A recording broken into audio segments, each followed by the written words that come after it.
Bonjour Laurent Vigny, Bonjour on Marie. est ravis de vous recevoir sur le stand Expression du Salon Rent.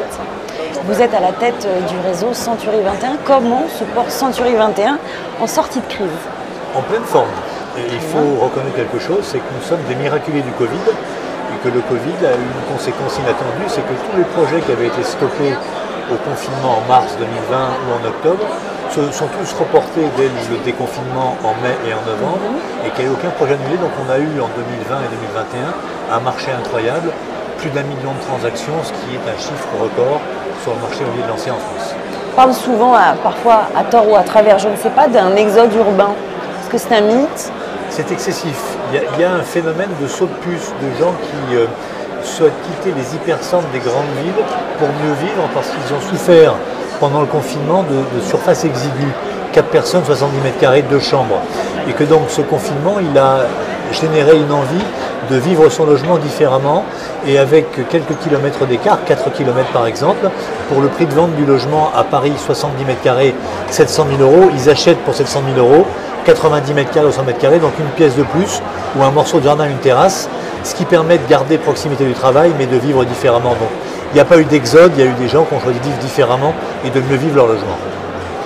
Disons que par exemple le digital est arrivé quelquefois tardivement dans le domaine de l'immobilier, les nouvelles formes de télétravail, on vit quelque part une petite révolution. Comment vous envisagez, vous appréhendez le métier d'agent immobilier dans quelques années? Soyons un peu fous et créatifs par exemple. C'est une révolution de palais. Il faut intégrer l'idée que l'immobilier, c'est une affaire de relations. Quand un client vous confie la vente de son bien, il n'échange pas de la pierre contre du papier. Il perd ses souvenirs et un logement qui est chargé d'affectif. Donc émotionnellement, c'est extrêmement important.